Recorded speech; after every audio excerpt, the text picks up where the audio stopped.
আসসালামু আলাইকুম। আমি ডক্টর মামুন।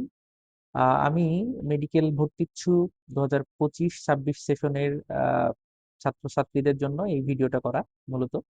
আর মাত্র কয়েকদিন বাকি আছে। এরপরেই সেই পরীক্ষা চলে আসছে তোমাদের জন্য। তোমরা অনেকে অনেক রকম প্রিপারেশন নিয়েছো।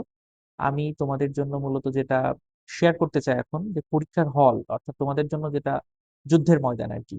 তো যুদ্ধের ময়দানে তোমরা যে ভুলগুলো করো সেটা আমি আমার লাইফের যে এক্সপেরিয়েন্স থেকে এবং বিগত কয়েকবার পরীক্ষার হলে গার্ড দেওয়ার সুযোগ হয়েছে আমার। সেই গার্ড দেওয়ার সময় আমি যে ভুলগুলো ছাত্রছাত্রীদের মাঝখানে দেখি সেই ভুলগুলো তোমাদের সাথে শেয়ার করবো যেন তোমরা সেই সেম ভুল করে আহ পরবর্তীতে নানা ঝামেলায় না পড়ো আরকি। মনে রাখবা তোমাদের সমস্ত প্রিপারেশন যতটা গুরুত্বপূর্ণ ঠিক একইভাবে পরীক্ষার হলটা সবথেকে বেশি গুরুত্বপূর্ণ আরকি।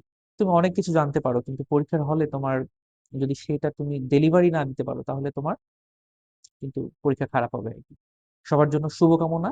আমি তোমাদের জন্য কিছু গুরুত্বপূর্ণ টিপস শেয়ার করি মূলত। দেখো আমি যে আ পরীক্ষার হলে সবার ১ম এ তোমাদের সময়ের বিষয়ে খেয়াল রাখতে হবে। অনেকে কি করে যে আ দেরি করে যায়। পরীক্ষা কেন্দ্রে তারা ঢুকতে পারে না। টোটাল স্টুডেন্টদের প্রায় 5% স্টুডেন্ট শুধুমাত্র দেরি করে যাওয়ার কারণে পরীক্ষার হলে ঢুকতে পারে না। সো সময়ের ব্যাপারে তোমরা খুবই কনশাস থাকবা। ঢাকাতে পরীক্ষা হলে সেখানে অবশ্যই ট্রাফিক জ্যামের কথা মাথায় রাখবা আরকি। একটু আগে পৌঁছানোর চেষ্টা করবা। পরীক্ষার দিন তুমি সকালে যদি খালি পেটে চলে যাও বা টেনশন হচ্ছে, টেনশনে অনেকে খেতে পারে না। আমি বলব এটা তোমার জন্য জাস্ট হিতে বিপরীত হবে আরকি। তোমরা অবশ্যই সকালবেলা ভরপেট খেয়ে যাও আরকি এবং সকাল থেকেই খুবই রিল্যাক্স থাকার চেষ্টা করবা। তোমরা যদি প্যানিকড হয়ে যাও তাহলে তোমরা যা পারো সেটা তোমরা ডেলিভারি দিতে পারবা না। তোমাদের কাছে ২ এ ২ এ ৫ হয়ে যাবে। ২ এ ২ এ যে ৪ সেটা তোমরা ঠিক করতে পারবা না। সো সবসময় মনে রাখবা এটা একটা মাইন্ড গেম। তুমি সেই মাইন্ড গেমে পার্টিসিপেট করতেছো এবং এখানে তোমার মাথাটা ঠান্ডা রাখতে হবে আরকি। পরীক্ষার হলে যেটা সবার ১ম এ তোমরা ঢোকার আগেই এখন সাধারণত আ যে সমস্ত টিচাররা তোমাদের গার্ড দিবে, ওনারা কিন্তু ৫ মিনিট আগেই তোমাদের আ ওএমআর শিট ডেলিভারি করবে। কমপক্ষে ১০ থেকে ১৫ মিনিটও হতে পারে সেটা আরকি। এটা রুম ভেদে ভ্যারি করে আরকি।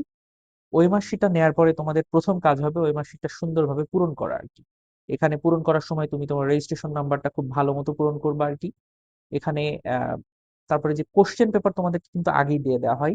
কোয়েশ্চেন পেপারটা তোমরা যখন ফার্স্ট ঘন্টা পড়ার পরে যখন কোয়েশ্চেন পেপারটা দেখবা, সবার ১ম এ কাজ হচ্ছে কোয়েশ্চেন পেপার উল্টিয়ে দেখা এখানে ১০০ টা কোয়েশ্চেন আছে কিনা।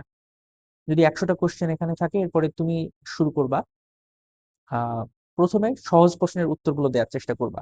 তা তুমি তো জানো না কোনটা সহজ প্রশ্ন। তাহলে কিভাবে বুঝতে হবে তোমাকে? ১ থেকে ১০০ পর্যন্ত তোমাকে থরলি একটু চোখ বুলাতে হবে যে কোন কোয়েশ্চেন গুলো মনে হচ্ছে সোজা। আ আমি এইখানে তোমাদের টাইমটাকে ৩ ভাগে ভাগ করে দিতে চাই।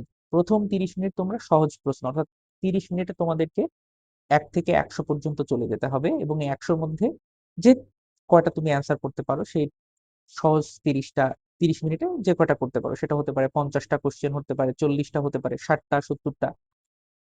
পরবর্তীতে যে ২৫ মিনিট সেটা হচ্ছে তোমার মাঝারি কঠিন যে প্রশ্নগুলা সেগুলো তুমি একটু যাচাই বাছাই করবা। এখানে একটু সময় দিবা। দেখো ১ম এ যখন কোয়েশ্চেন গুলো দেখবা একটু কঠিন লাগবে। পরীক্ষার হলে তুমি সেট হয়ে যাচ্ছ।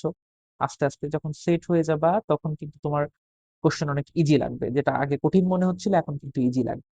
এবং সবার শেষের যে ১৫ মিনিট আমি যদি ১ ঘন্টা ১৫ মিনিট পরীক্ষার ১ ঘন্টা ১০ মিনিট ধরি তাহলে সেই ক্ষেত্রে ৩০ মিনিট, ২৫ মিনিট এবং ১৫ মিনিট।